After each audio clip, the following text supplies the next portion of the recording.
los trastornos que ocasionan básicamente están relacionados o al exceso o al déficit de hormona tiroidea. Vamos a ver ahora estas pequeñas glándulas que están en medio de la glándula tiroides. Estas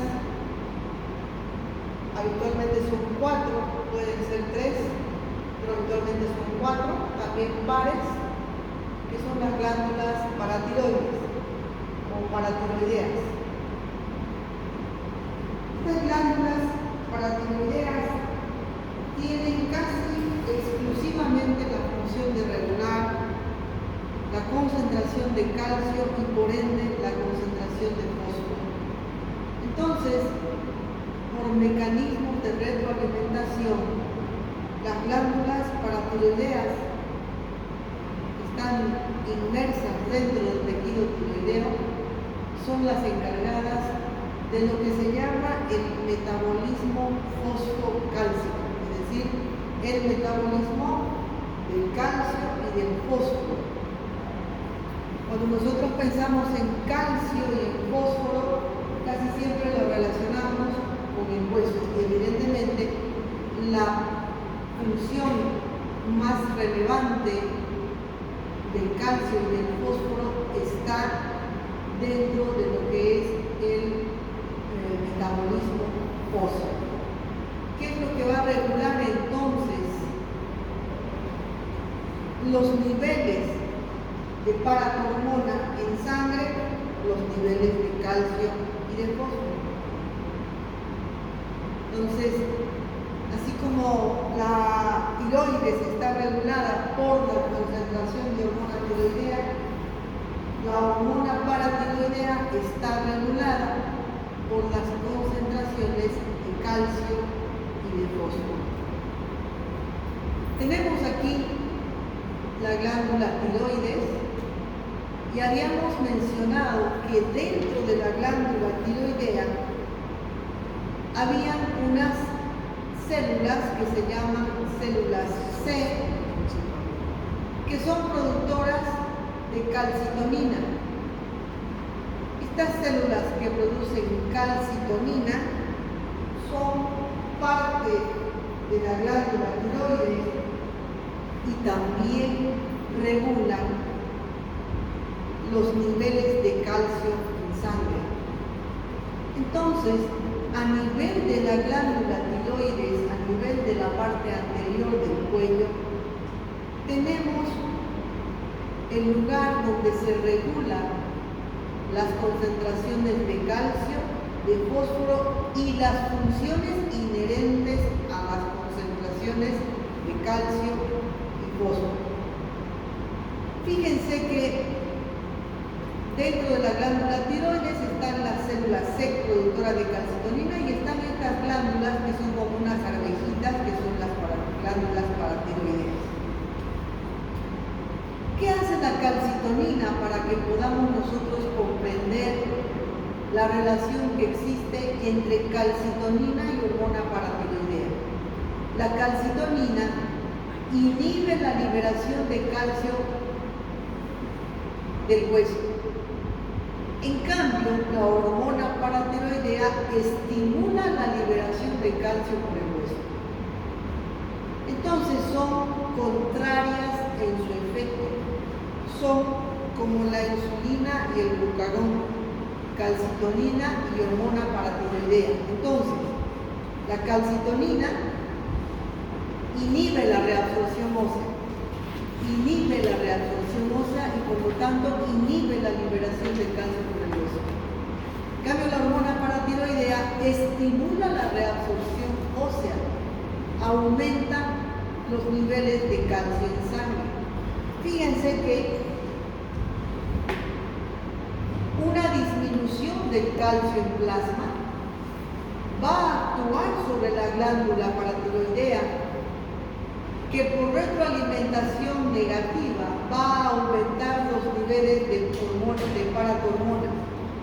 Al aumentar la hormona paratiroidea, aumenta la liberación de calcio en sangre y aumenta el calcio plasmático. Lo contrario Un aumento del calcio en el plasma va a estimular las glándulas C, productoras de calcitonina a nivel tiroideo, van a aumentar los niveles de calcitonina y va a promover una disminución en la reabsorción ósea o disminución en la liberación de calcio desde el hueso y por lo tanto va a disminuir el calcio plasmático. Todos procesos de retroalimentación negativa. Estas glándulas paratiroideas se localizan, están prácticamente inmersas dentro de la glándula tiroides y están paralelas, ¿no?, en los lóbulos tiroideos. Por eso se llaman paratiroides. Como decía, regulan los niveles de calcio y fósforo. Estas glándulas paratiroides y la hormona que produce, que es la hormona paratiroidea, es fundamental para regular el calcio y el fósforo, quiere decir, regula el metabolismo fosfocálcico. Y tanto calcio como fósforo están íntimamente relacionadas con la vitamina D, para de esa forma interactuar y tener una adecuada salud ósea. Tanto el calcio como la vitamina D tienen un proceso metabólico muy particular en el cual intervienen el riñón, los huesos y el tubo digestivo. A nivel del tubo digestivo, porque ahí se absorbe. A nivel del hueso, porque ahí se almacena. Y a nivel del riñón, porque ahí se transforma. ¿Qué importancia tiene regular los niveles de calcio sérico? Hay que tomar en cuenta que los niveles de calcio sérico fisiológicos están entre aproximadamente 9.4 miligramos por decilitro. Es importante porque interviene en la contracción muscular, tanto del músculo esquelético, del músculo cardíaco, como del músculo liso. De tal manera que, habiendo exceso o déficit de calcio, la contracción muscular estará alterada.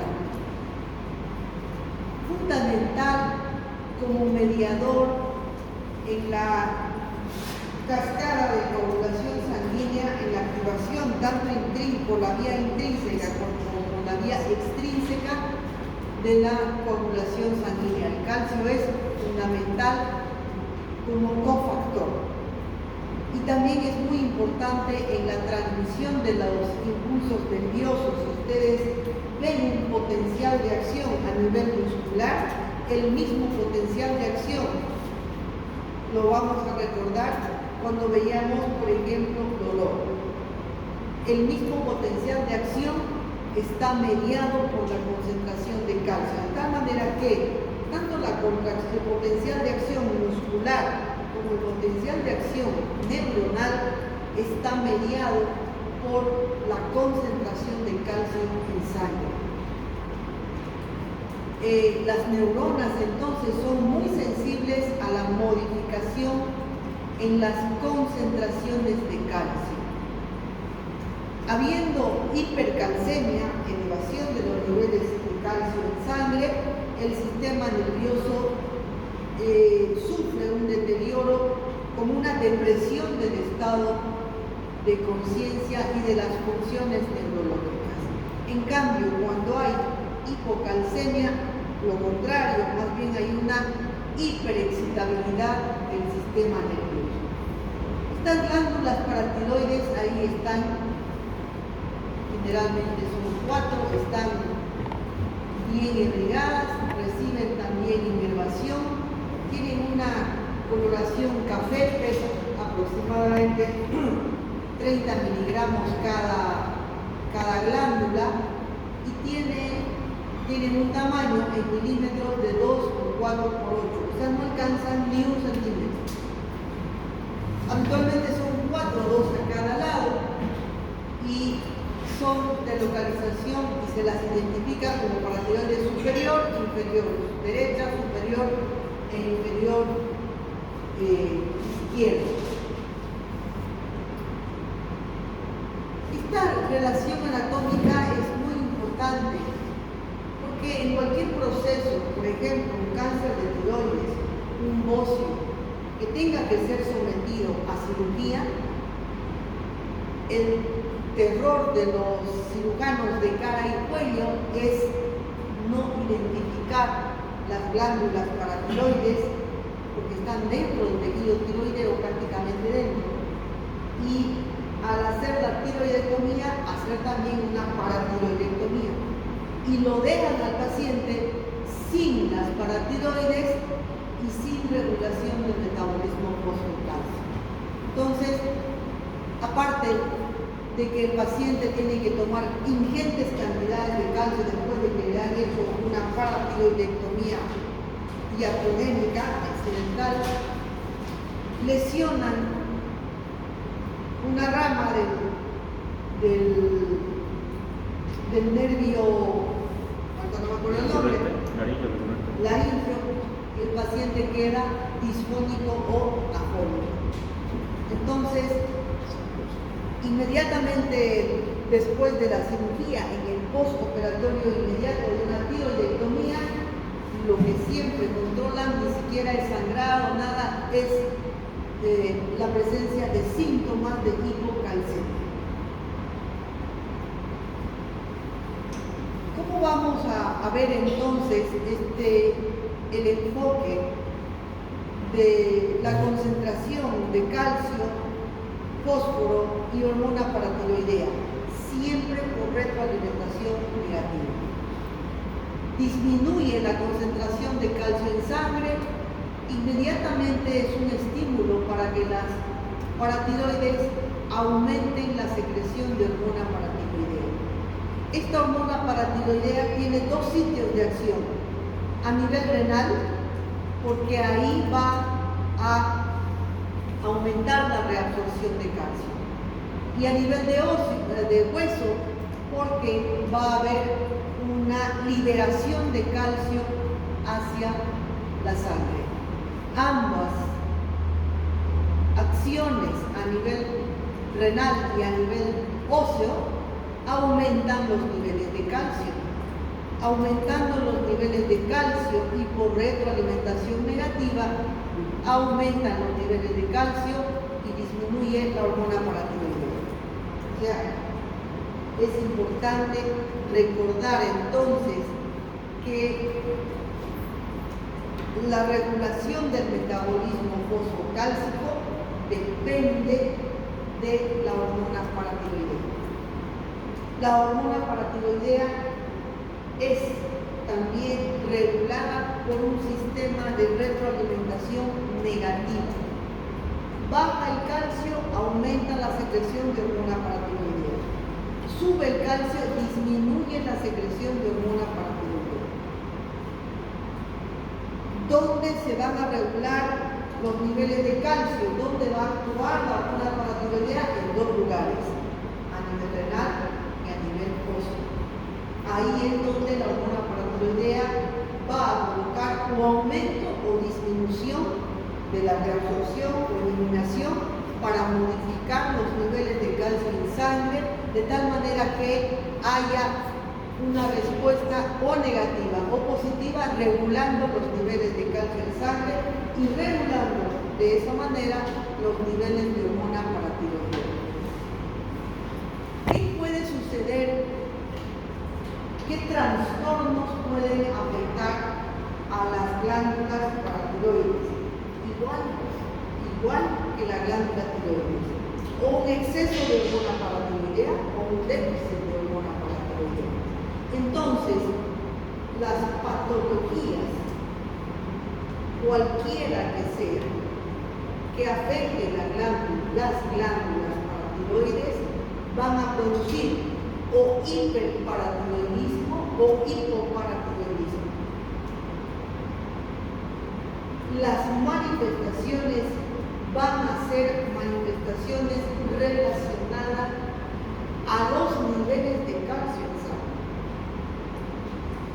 En un hiperparatiroidismo y en un hipoparatiroidismo, las manifestaciones están relacionadas con los niveles de calcio en sangre. Entonces, deberán recordar que efectos importantes fisiológicos vitales tiene el calcio en sangre dentro de niveles fisiológicos, principalmente a nivel muscular, esquelético, cardíaco, rodizo, y a nivel del sistema nervioso central, principalmente. Pero además, claro, ahí también está en la coagulación. Pero los síntomas, ¿cuáles van a ser de aparición inmediata? De aparición inmediata serán los síntomas relacionados a la contracción muscular y a la actividad neuronal.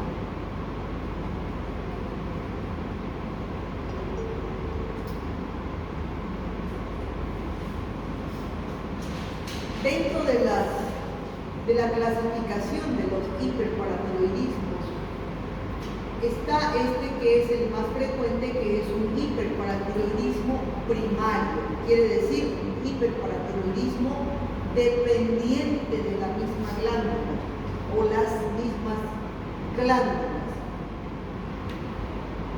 Casi siempre existe en un hiperparatiroidismo primario un agrandamiento de las glándulas paratiroideas, lo cual da lugar a una hiperfunción, a una mayor producción de hormona paratiroidea, y la consecuencia inmediata es mayor reabsorción ósea, menor menor eliminación renal y por lo tanto hipercalcemia. Entonces hay una elevación de los niveles de calcio en sangre. ¿Cuál es la causa más frecuente? Es un adenoma. Puede ser un adenoma que afecte una de las 4 glándulas paratiroideas, o pueden ser adenomas múltiples, es decir, adenoma. Y el cuadro clínico está caracterizado por la hipercalcemia, y por lo tanto los síntomas serán a nivel sistémico, muscular y neurológico. El paciente con hipercalcemia estará asténico, hiporéxico, con irritabilidad o inestabilidad, estreñimiento y dolor epigastrio.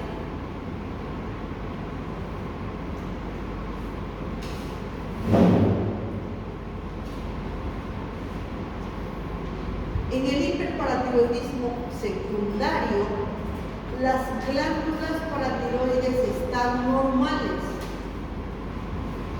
En el hiperparatiroidismo secundario, las glándulas paratiroides están normales.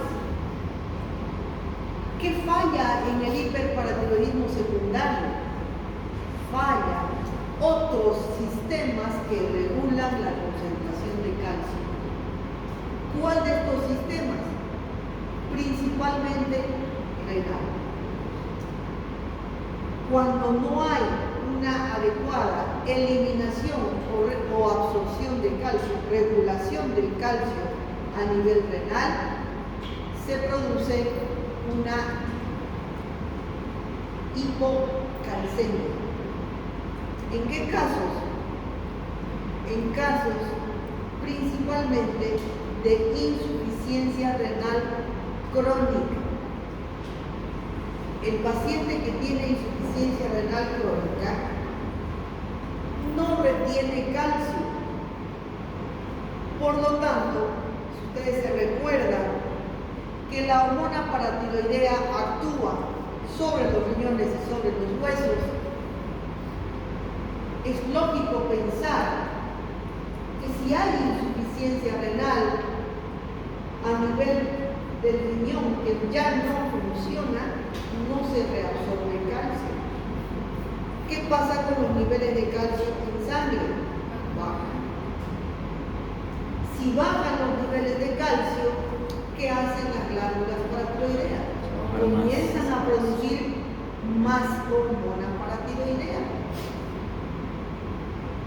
Ese exceso de hormona paratiroidea, ¿dónde va a actuar? A nivel renal.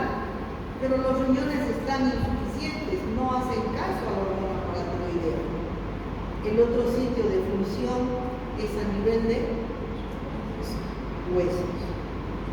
¿Qué hace la hormona paratiroidea en el hueso para compensar la hipocalcemia? Empieza a reabsorber calcio del hueso para poder mantener niveles de calcio normales en sangre.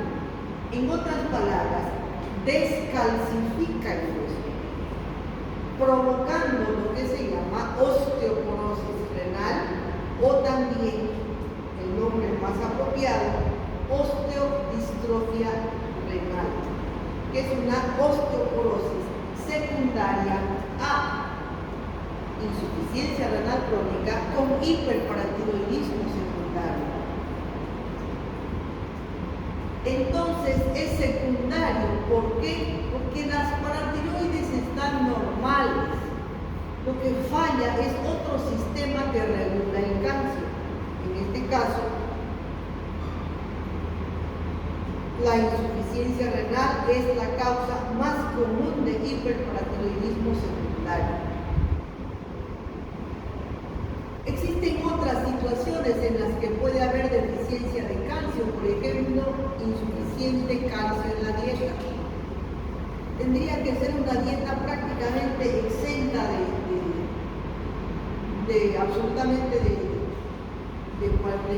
una mínima cantidad de calcio para que llegue a tener hipocalcemia. Puede existir en una desnutrición crónica o puede existir en un síndrome de mala absorción.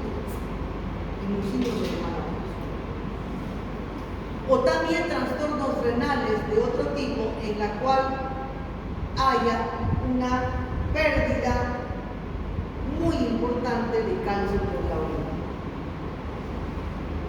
El otro trastorno que se asocia a un hiperparatiroidismo secundario es el trastorno en la vitamina D. ¿Qué trastorno? Falta de vitamina D. Ausencia de vitamina D.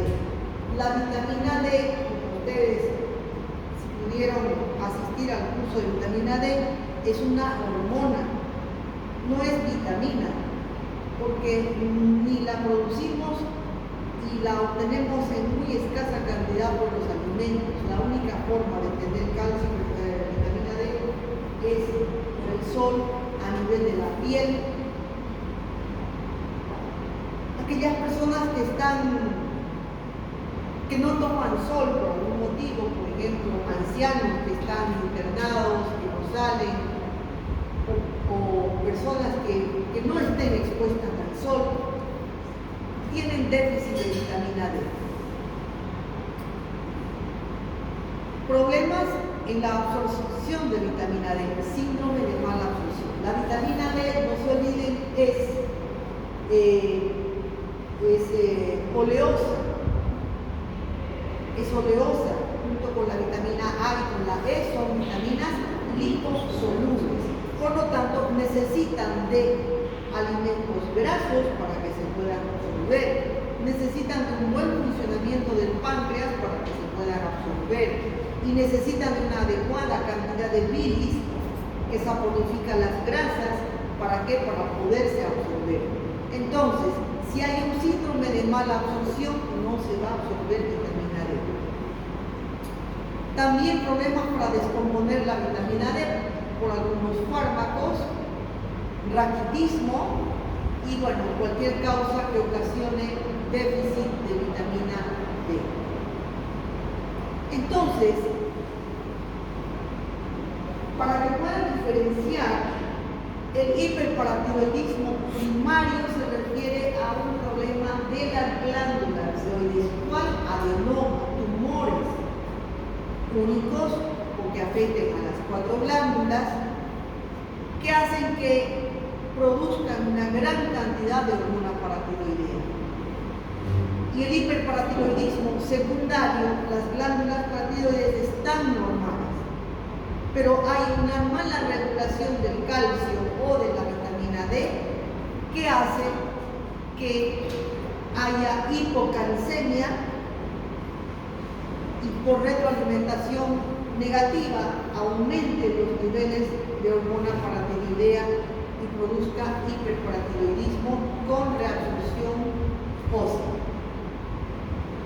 Fíjense la cantidad de síntomas dependientes del hiperparatiroidismo. O primario o secundario, los síntomas van a ser iguales, ¿no? Dolor de espalda. ¿Por qué será que aparece dolor de espalda?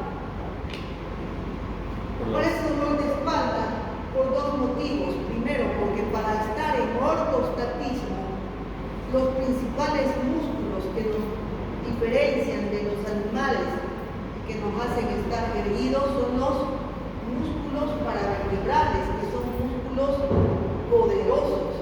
¿Y qué necesitan esos músculos? Calcio. Entonces, habiendo hipocalcemia, hay debilidad muscular. Entonces, dolor de espalda. Y la otra causa de dolor de espalda es la osteoporosis. ¿Duele cuándo? Duele cuando hay una osteoporosis avanzada que produce fracturas vertebrales.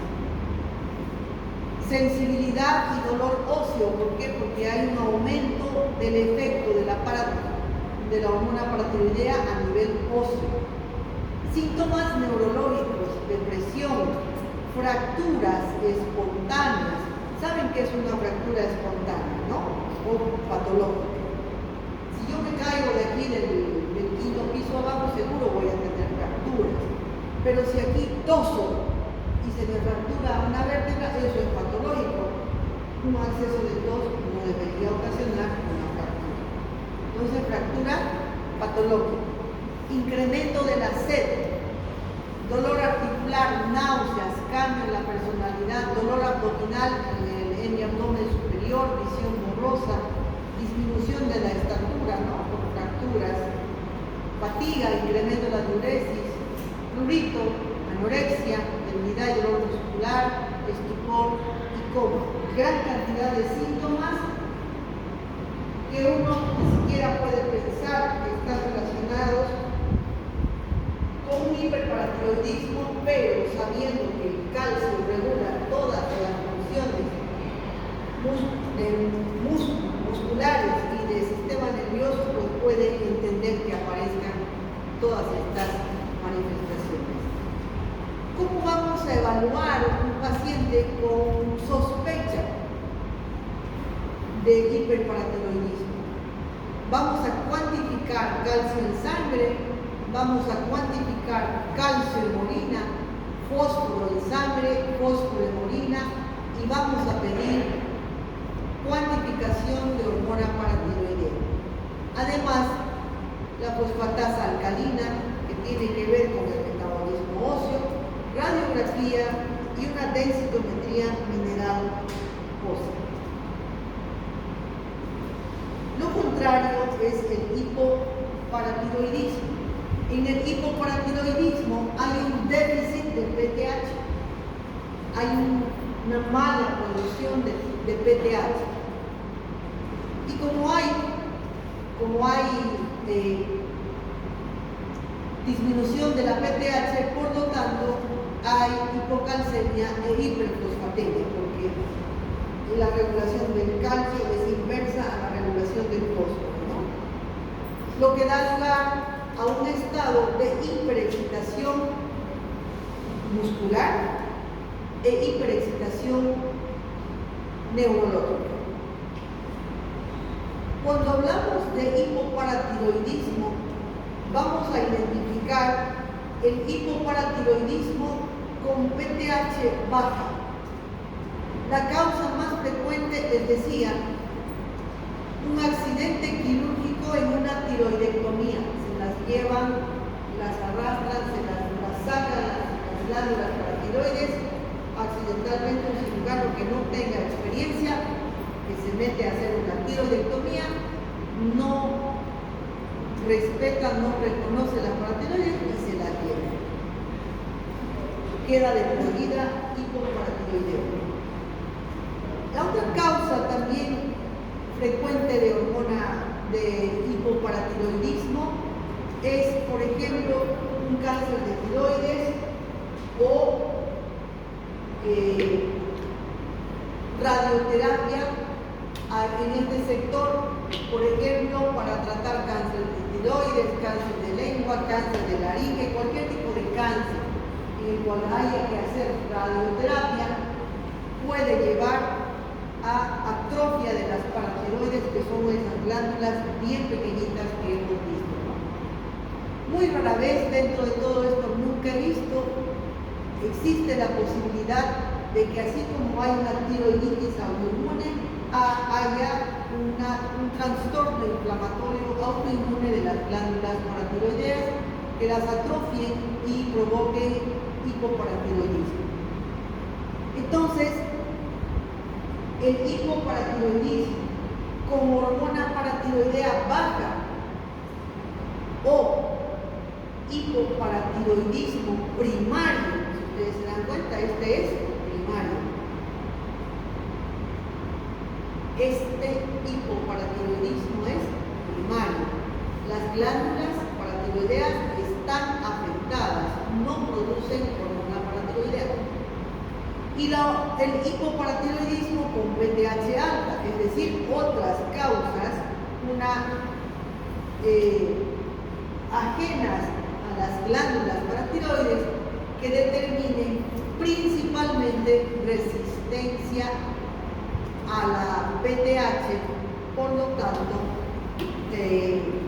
hipocalcemia, que por retroalimentación va a ir a estimular a las glándulas paratiroideas para que produzcan cada vez más hormona paratiroidea.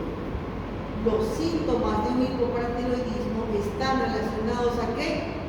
A hipocalcemia.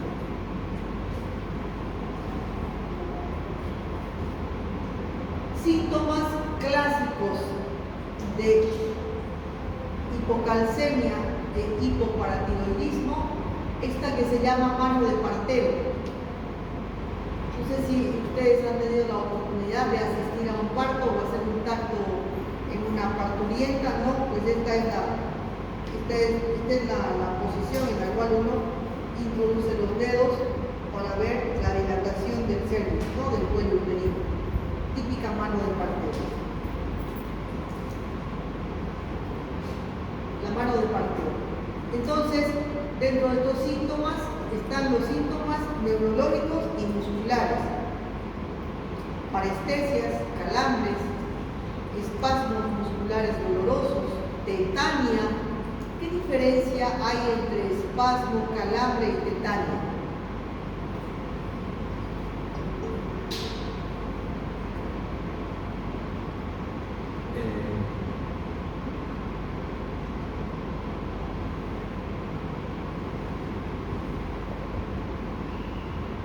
El espasmo, doctora, serían movimientos involuntarios cortos y la tetania movimientos que se mantienen largo rato y de contracción fuerte.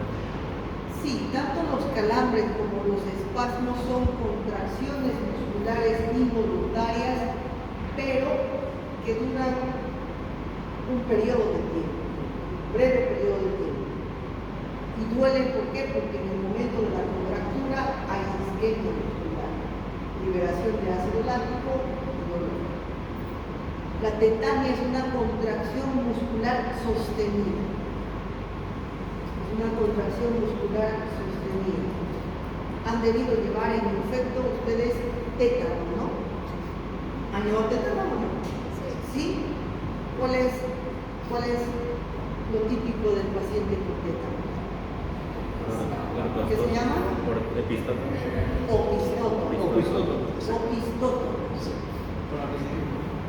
Opistótomos. Y en realidad se llama tetania porque el paciente entra en esa contracción tetánica por hipocalcemia. Convulsiones, básicamente estos son síntomas neurológicos y musculares. Además, piel seca, áspera, caída de cabello, uñas quebradizas, pérdida de piezas dentales, cataratas, depresión, psicosis. Dos signos clásicos que ustedes han debido ver en semiología: el signo de Chauveau-Stech y el signo de Trousseau. El signo de Chauveau-Stech, que es típico también de hipocalcemia, es la percusión aquí en la zona anterior del oído, que al estimular el facial, el paciente va a tener una contracción o un espasmo de los músculos de la cara, provocando desvío de la cara hacia ese lado estimular. Y el signo de Trousseau, que es este, que se lo provoca colocando el manguito del tensiómetro y se lo deja cierto tiempo, de 1 a 3 minutos, y poco a poco el paciente va teniendo esa contracción, conflexión de los dedos meñique y anular y extensión de los otros dedos de la mano, ¿no? Así, mano de partida. Bueno, hasta ahí las paratiroides. Entonces no se olviden que tienen que recordar este cuadrito que es muy importante. Las paratiroides regulan el metabolismo del calcio y por ende del fósforo. Esta parte de aquí es muy importante.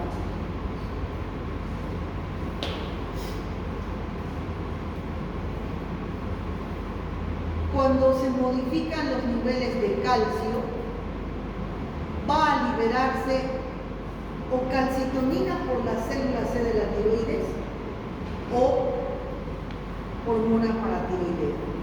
La hormona paratiroidea, ¿cómo regula los niveles de calcio en sangre? Provocando reabsorción ósea. Provoca reabsorción ósea y de esa manera liberación de calcio a la sangre.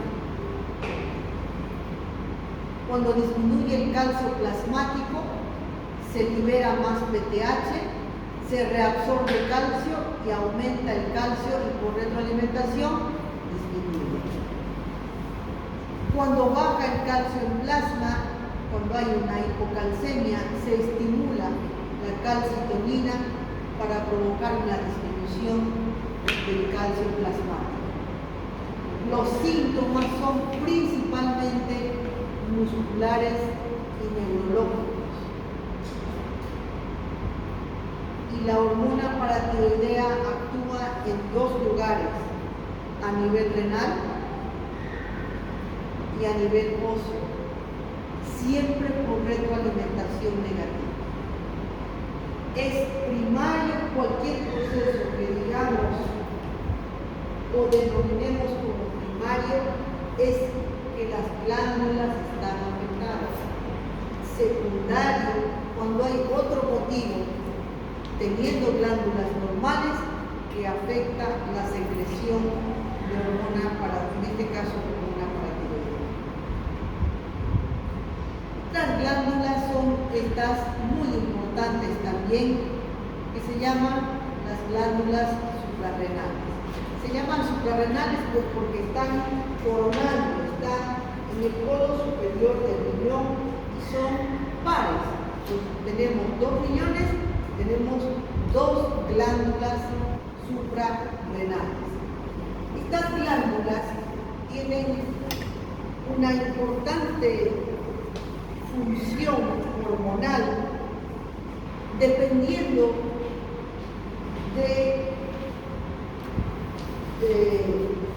La histología, cuando hacemos un corte sagital de las suprarrenales, vemos que tiene dos partes, la médula y la corteza.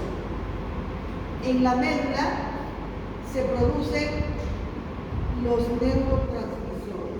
¿Cuáles son los neurotransmisores? Adrenalina y noradrenalina. Y la corteza, donde se producen dos hormonas también fundamentales para nuestro día a día. Uno, el cortisol, y dos, la aldosterona. ¿Quién regula la función de las hormonas que produce la corteza del cortisol y la aldosterona? El eje hipotálamo hipoficial. ¿Quién regula los niveles de neurotransmisores?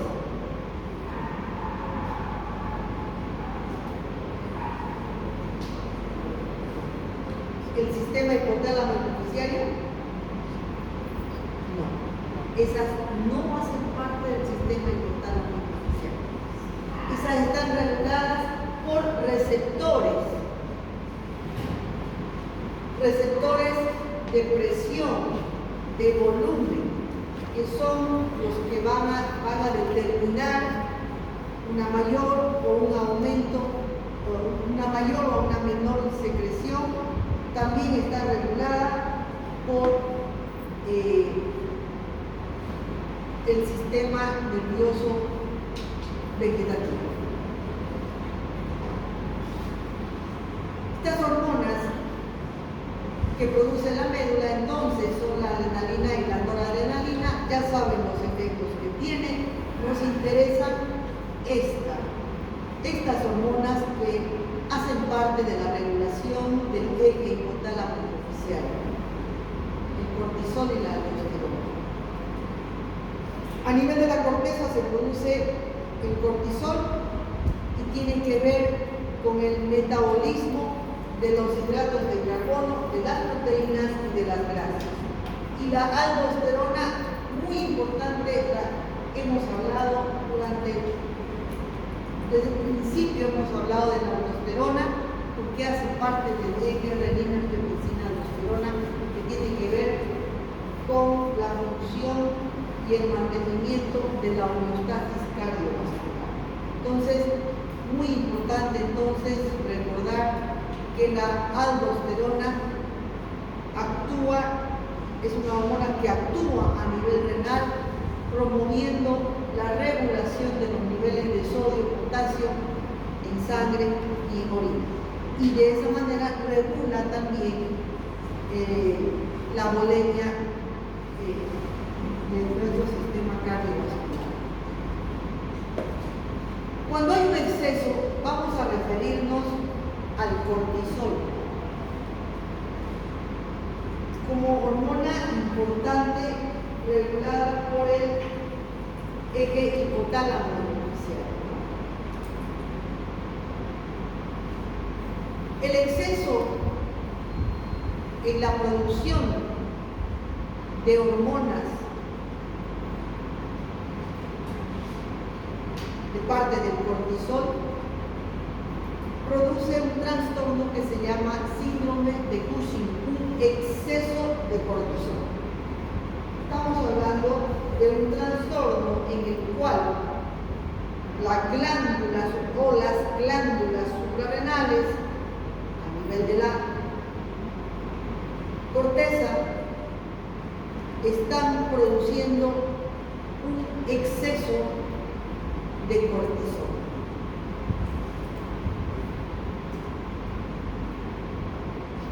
El síndrome de Cushing se produce cuando hay un exceso de cortisol.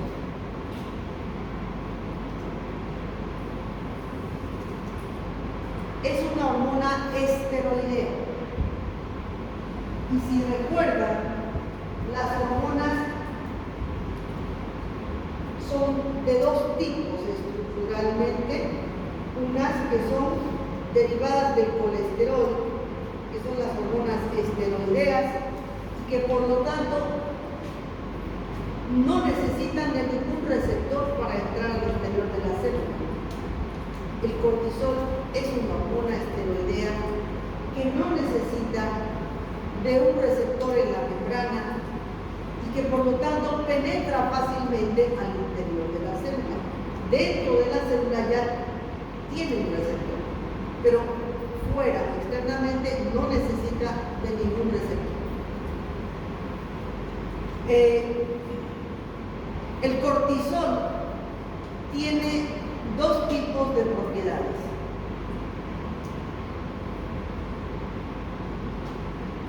Propiedades relacionadas al metabolismo de la glucosa y los hidratos de carbono en general, que son propiedades glucocorticoideas, y propiedades mineralocorticoideas que tienen que ver con la regulación de sodio y potasio en sangre. Entonces, a nivel de la corteza se sintetizan el cortisol como glucocorticoides y en la médula, se sintetiza además la aldosterona, que tiene que ver con el metabolismo mineralocorticoide, sodio y potasio, y además se secretan andrógenos suprarrenales, la dehidroepiandrosterona, que son hormonas que van a dar características sexuales secundarias.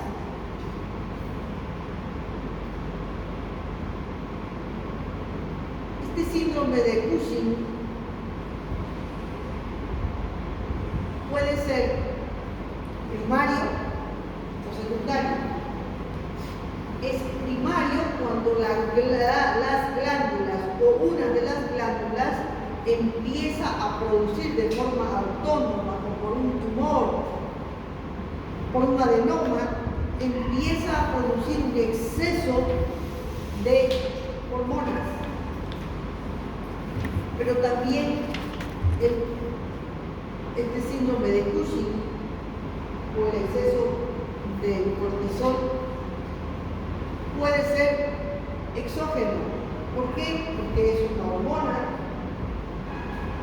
y es una hormona que se la encuentra muy fácilmente como compuesto denominado corticoides, con el nombre de prednisona, dexametasona, betametasona, hidrocortisona, metilprednisolona, todos son corticoides. Se utilizan muchísimo, son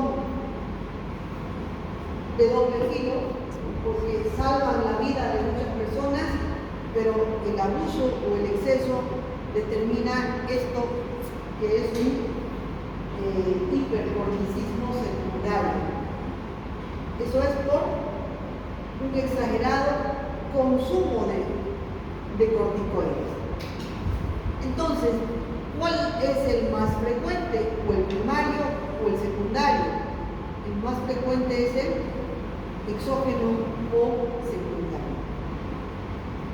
Por automedicación o por iatrogenia. Yo recibo en mi consultorio todos los días pacientes con exceso de cortisol, con síndrome de Cushing. ¿Por qué? Porque los corticoides tienen acción antiinflamatoria. Entonces, cualquier proceso inflamatorio,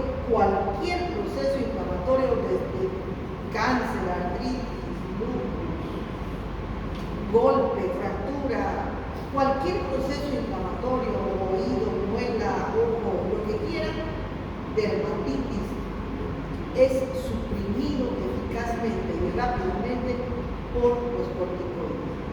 Dependiendo del tiempo de acción, Unos son más rápidos, otros son más lentos, pero son extremadamente eficaces en suprimir la respuesta inflamatoria. Si ustedes se acuerdan, cuando hablábamos de inflamación, hablábamos de los antiinflamatorios no esteroideos que actúan inhibiendo las prostaglandinas y la vía de la ciclooxigenasa.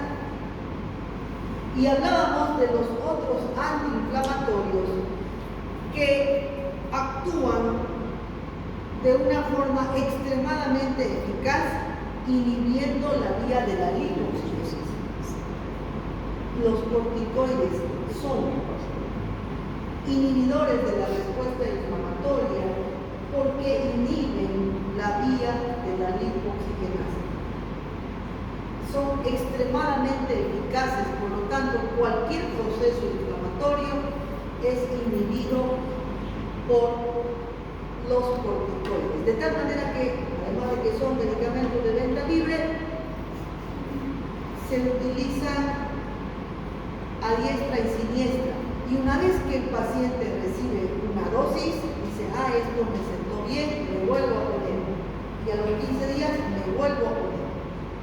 Y se utilizan en todo. Creo que en todas las especialidades se utilizan los corticoides. Utilizan los nefrólogos, los dermatólogos, los neumólogos, los reumatólogos, los internistas. ¿Perdón? Los oftalmólogos, los médicos generales, todos utilizan, los ginecólogos para maduración pulmonar, en fin, todos utilizan corticoides. ¿Salvan la vida? Salvan la vida. En una crisis asmática, por ejemplo, salvan la vida. En un shock anafiláctico, los corticoides, si se actúa rápidamente, salvan la vida. Son más eficaces que la adrenalina. Pregunta de examen y que ocasionó ahí cierta controversia, digamos así, ¿no? Entonces, los corticoides son la causa más común de síndrome de Cushing. Quiere decir que la causa más común de síndrome de Cushing es un síndrome de Cushing secundario o exógeno. Rara vez un adenoma suprarrenal. Rara vez. Entonces, puede haber un síndrome de Cushing endógeno por una sobreproducción a nivel central del precursor de corticoides, por sobreproducción de ACTH, que es la hormona estimulante de la glándula suprarrenal, o por tumores suprarrenales productores de cortisol. Hay una diferencia entre la denominación como síndrome de Cushing, se aplica cuando es secundario, exógeno, y enfermedad de Cushing cuando es por un tumor, un adenoma o es de origen central. Los síntomas van a ser iguales, las manifestaciones van a ser iguales. ¿Por qué es importante el cortisol?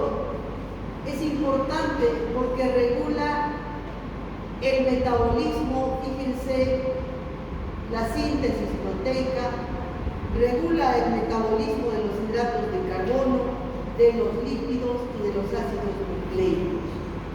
Regula el metabolismo de los hidratos de carbono porque esta hormona es denominada la hormona del estrés, porque por un lado se secreta adrenalina y noradrenalina, pero por otro lado, ante cualquier situación de estrés, se secreta más corticoide y aumenta la glicemia. Es denominada entonces una respuesta fisiológica, el aumento del cortisol endógeno y el aumento de glucosa. Entonces aumentan los niveles de glucosa. Actúan como antagonistas de la insulina, suprimen su función. En el metabolismo de las proteínas también actúan y tienen más bien un efecto catabólico, como son hormonas del estrés. En un estrés prolongado, por decir un cáncer, hay un aumento del estrés corporal, ni siquiera mental, sino del estrés corporal que está sometido a un proceso crónico y se produce pérdida de masa muscular. ¿Quién interviene en esa pérdida de masa muscular? El cortisol. Lo que produce tiene un efecto a nivel muscular, aumento del efecto catabólico. Y a nivel de las grasas, movilizan los ácidos grasos, produciendo activación de la lipasa celular y acumulación o aumento del depósito de tejido graso intracelular. Si a mí me colocan una inyección o me dicen que tome un corticoide por una semana, seguramente no va a pasar nada. Pero si tomo 3 meses, si tomo 5 años, va a haber una gran tendencia a que el paciente desarrolle diabetes. ¿Por qué? Porque tiene un efecto supresor de la insulina. Va a haber de forma crónica atrofia muscular por el efecto catabólico y va a haber acumulación de grasa. Esa acumulación de grasa tiene cierto efecto trófico a nivel del abdomen y de la región, el dorso a nivel genital. Estos son los efectos principales de los corticoides, pero no nos olvidemos de los efectos mineralocorticoides. Por el efecto mineralocorticoide que actúa a nivel de la aldosterona, el exceso de cortisol va a retener más sodio, va a retener más agua y por lo tanto el paciente, además de que a la larga va a ser diabético, va a ser hipertenso. Va a ser hipertenso, ¿no? Entonces tiene un efecto mineralocorticoide,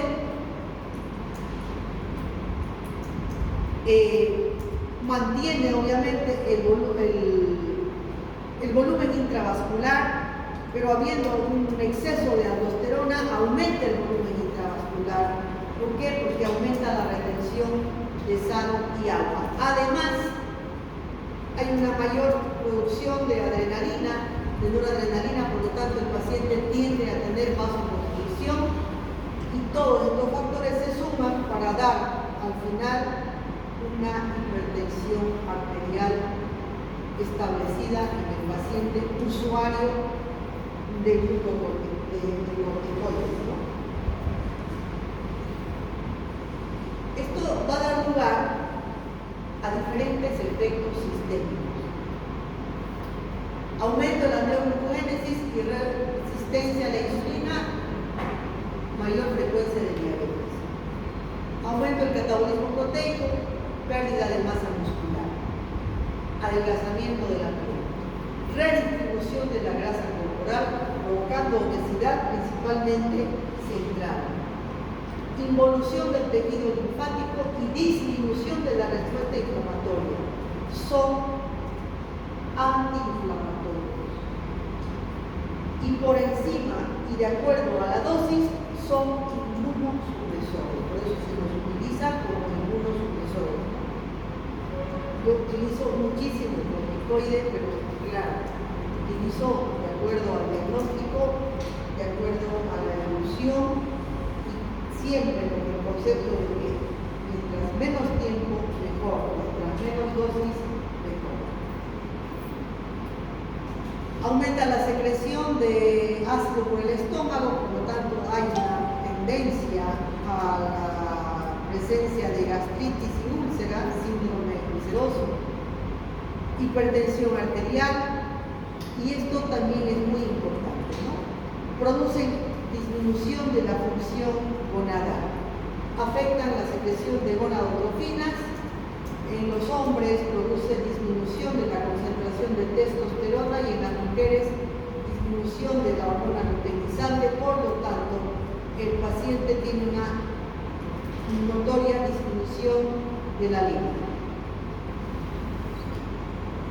Como no solamente se produce exceso de glucocorticoides, mineralocorticoides y neurotransmisores, hemos dicho que también se producen andrógenos. Y al haber un exceso de andrógenos, entonces, sobre todo en las mujeres, se observan fenómenos de masculinización o virilización, como esto que es el crecimiento de vello, donde no debe existir, que se llama hirsutismo, o en el caso de las mujeres, virilización. Y la presencia o desarrollo de acné, se llama acné esteroideo. Este cuadro de aquí trata de identificar un paciente con síndrome de Cushing, ¿no? Es un paciente con una obesidad central, con atrofia de los músculos de brazos y piernas, con una piel que ha perdido la elasticidad. Por lo tanto, aparecen zonas de ruptura de las fibras superficiales a nivel de la piel y aparición de estrías. La típica jiba o joroba del paciente con síndrome de Cushing. Si lo viéramos de frente, veríamos una facie redondeada. Y como es una hormona del estrés, el paciente normalmente está hiperactivo, está como contento, adquiere una facie que se llama facie de luna llena, estará hipertenso, estará hiperglicémico o diabético. Ese es el aspecto clínico exterior de un paciente con síndrome de Cushing, que además tendrá acné y con el tiempo va a desarrollar hirsutismo. Es muy típico que los pacientes que vienen con síndrome de Cushing digan: harto pelo me ha salido, doctora, me he vuelto patilludo, y de verdad se llenan de pelo. Lo contrario al exceso o a la hiperfunción suprarrenal está la hipofunción suprarrenal. Y la hipofunción suprarrenal se llama insuficiencia suprarrenal. Igual puede ser primaria o secundaria. Primaria siempre es por algún problema de las glándulas. En el caso de la insuficiencia suprarrenal primaria, se produce por diferentes causas que van a dar lugar a esta enfermedad que se llama enfermedad de Addison. Y como es primaria, las causas serán causas que han logrado atrofiar o destruir las glándulas suprarrenales. La causa más frecuente en nuestro medio de enfermedad de Addison o insuficiencia suprarrenal primaria es la tuberculosis. También puede haber una resección quirúrgica de ambas suprarrenales, por ejemplo en caso de tumores primarios o metástasis que estén afectando a ambas glándulas suprarrenales. La otra causa es, como ayer hablábamos del síndrome de Simmons-Sheehan, en casos de shock, cualquier tipo de shock persistente, las glándulas suprarrenales también sufren y pueden llegar a tener isquemia y necrosis, de tal manera que un estado de shock puede llevar a una insuficiencia suprarrenal por enfermedad de Addison. También existe una bacteria que es el meningococo, que produce una sepsis por meningococo y tiene cierta afinidad por ir a localizarse en las glándulas suprarrenales, provocando, además de una meningitis meningocócica, una insuficiencia suprarrenal aguda. Síndrome de Waterhouse-Friderichs.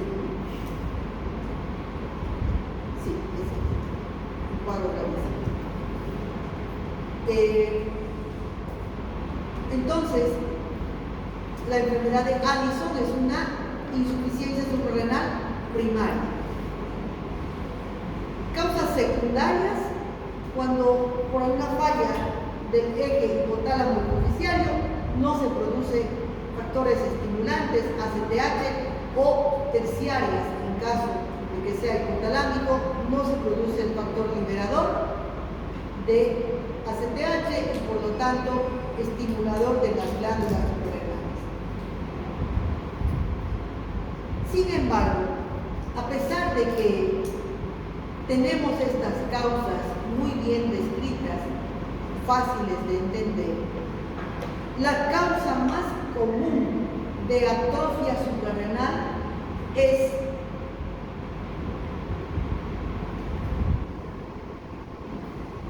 el exceso de corticoides. Resulta que las glándulas suprarrenales son glándulas que dependen de un eje, en este caso eje hipotálamo hipoficiario. Si el paciente recibe, digamos, dexametasona, se elevan los niveles de cortisol plasmático. Una elevación del cortisol plasmático va a ir a suprimir ¿a quién? La ACTH y al factor liberador de ACTH por retroalimentación negativa. Si yo mantengo esta supresión suprarrenal con corticoide exógeno por mucho tiempo, estas glándulas no van a tener estímulo de la ACTH y se van a atrofiar. Si yo le doy, me pongo y consumo exageradamente dexametasona por mucho tiempo, voy a provocar atrofia de las glándulas suprarrenales y cuando deje de recibir la dexametasona, estas glándulas van a estar atrofiadas y no van a producir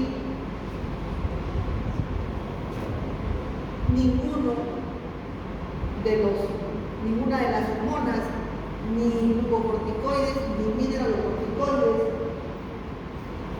ni aldosterona. ¿Por qué? Porque están atrofiadas. Ayer recibí una paciente con un síndrome de Cushing que dejó de tomar, por cuenta propia, estaba tomando durante 7 años,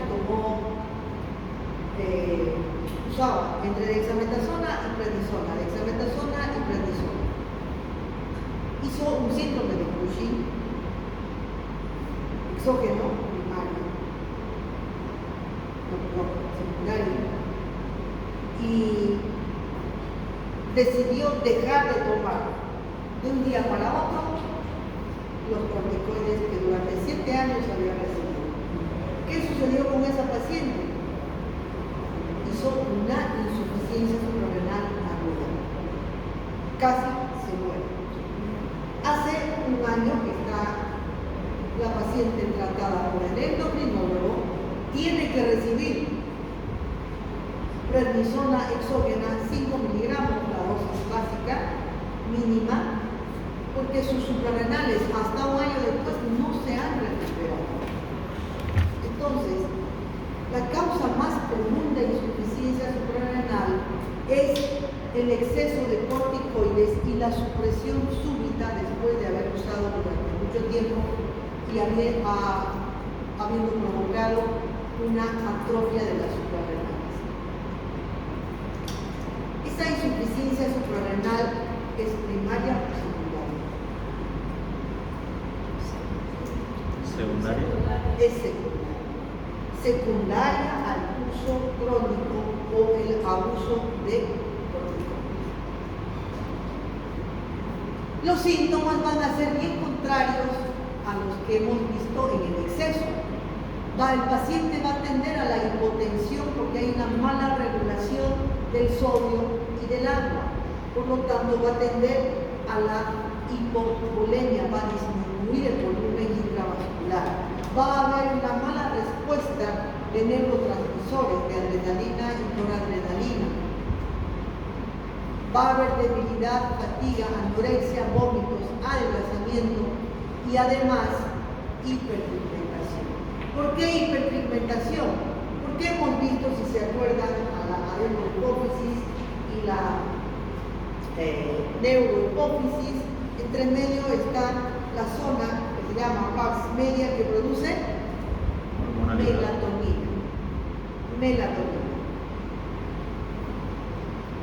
Cuando hay un exceso de un déficit, cuando hay un déficit de las hormonas que producen las suprarrenales, aumentan la ACTH, pero no solo aumentan la ACTH, va a aumentar por vecindad las células de la pars media productoras de melatonina y el paciente se va a hiperpigmentar. Va a tener un tono bronceado. El paciente va a estar así como esta muchacha, triste, tiene una tendencia a la depresión y con hiperpigmentación. ¿Qué se hiperpigmenta? Principalmente en personas blancas se puede ver a nivel de los pliegues de la mano o los pliegues corporales y con el tiempo hay una hiperpigmentación generalizada. Entonces aparece así una hiperpigmentación incluso de los bordes de las encías, de los pliegues de la mano, de las